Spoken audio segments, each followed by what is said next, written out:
Hello everyone, welcome to the channel. Today we're diving into a critical topic. Why should you vote? It's a super important question as voting affects everything, from local proposals to new laws. And with the US presidential elections coming up, we the big picture are here to walk you through the whole thing. Let's get going. First, let's start with the basics. How do US elections work? Well, there are three types of elections: general elections, primary elections, and special elections. In general elections, you vote for officials at the federal, state, and local levels. The federal officials include US senators, representatives, and the president. And in primary elections, each party selects a candidate for the general election. You vote for who will represent the party. In special elections, however, you vote to replace an official who can no longer serve, such as if they resigned or passed away. Of course, in all of these, the most important is the presidential election, held every 4 years. When you go to vote for a president, what you're actually doing is voting for the electors who make up the electoral college. Now each state's number of electors depends on its population. So the largest populated state, California, has 54 electors, while Wyoming, the smallest, has only 3. Altogether, the number of electoral votes is 538, and in order to win, a candidate requires 270 electoral votes. Most states use the winner-take-all process, so whoever gets the highest number of votes in a state acquires all the votes in that state.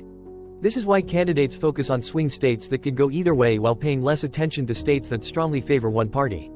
This system encourages strategic voting but can be frustrating for supporters of third-party candidates. I bet you've heard the US election is a two-party system quite a few times by now, as we primarily have two major parties, the Democrats and the Republicans. But why is this the case? This is because the voting system is designed so that the candidate with the most votes in each district wins. This makes it hard for smaller parties to compete with the larger, more established ones like the Democrats or Republicans. Since it's a winner-takes-all system, major parties appeal to a wide range of voters and different political views. So focusing on narrow interests doesn't work well in this two-party system, as candidates need to win over as many people as possible to succeed. And this, in turn, discourages people from voting for third parties such as the Green Party, Libertarians, Constitution Party, Natural Law Party, etc. Many feel like voting for them is a waste.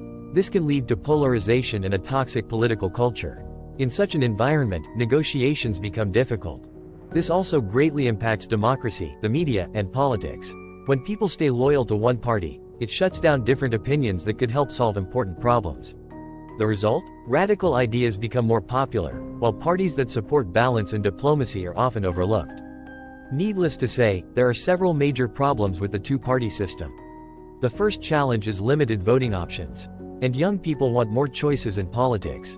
Also, polarization can, in turn, create hostility in politics, as strict party loyalty makes it hard to work together and find common ground.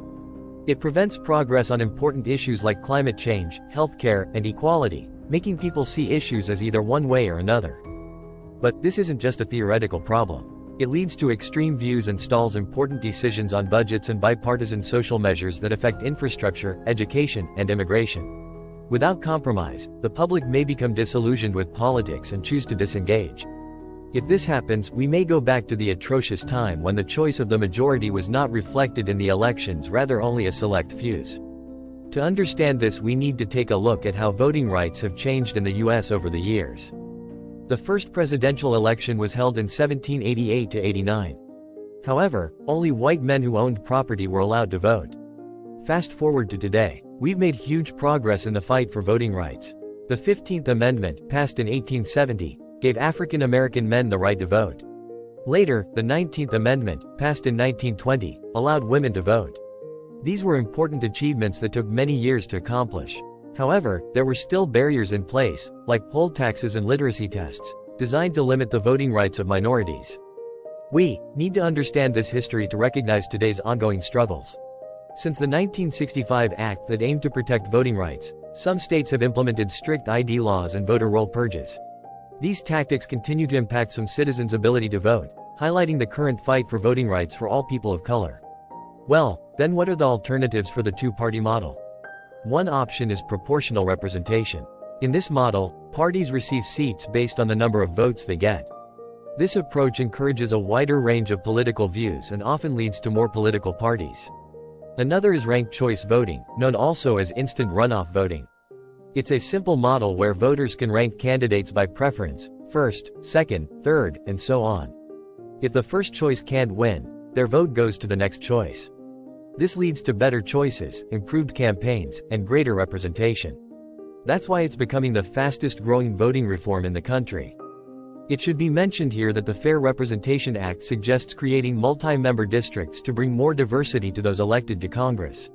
The goal is to improve the electoral process for everyone in society. And only modifying the election system will not be enough for that. Amending the ballot or erasing discrimination against different citizen groups is also essential. Let's talk about this in the next sections. Here are a few possible reforms to improve the voting process. First of all, automatic voter registration can make it easier for people to register and increase participation. Also, extended voting periods, including early and mail-in voting, provide more options for casting ballots.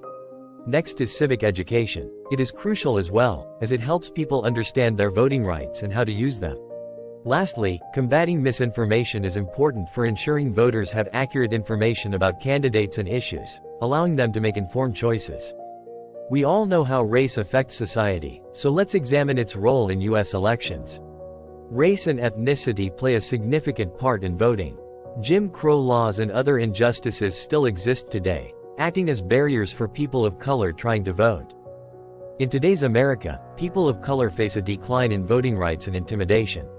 Old habits persist, like few polling stations and long lines to vote. A recent research done by the Brennan Center for Justice shows that Black and Latino Americans face longer wait times on election day than white voters. This discourages them from voting.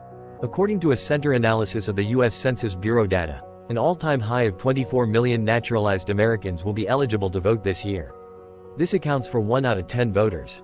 If they face obstacles and shy away from voting, you can imagine how underrepresented they will be. Voting rights are essential to democracy and should be available to everyone. We need to protect these rights and ensure that everyone can vote, no matter their skin color.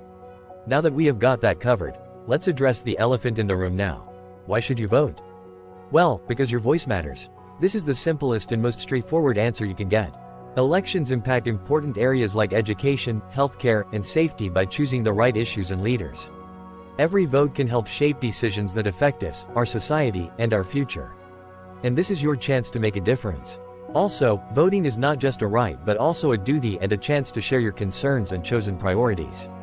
When you vote or support an issue, you're helping to create the world you want. Your vote can drive change that affects your family, friends, and community. Voting also means endorsing your beliefs. These may include environmentalism, Obamacare, and Black Lives Matter. Every election is an opportunity to speak or express yourself about what you like or oppose. Before we get to this next election campaign season, make sure you know who is running and what is on the agenda. Encourage your friends and family to do the same. Together, we can educate others about the importance of voting. In short, voting is a powerful way to make your voice heard. It lets you shape the future on important issues. Remember, voting impacts every part of our lives, so don't underestimate any vote, especially in marginal areas. The next elections are around the corner, so make sure you educate yourself and vote for the ideas you back. As always, thank you for watching today. Please remember to like and share this video and subscribe to the channel. Voting issues are very important today. We should discuss how we can make the process fairer. Happy voting!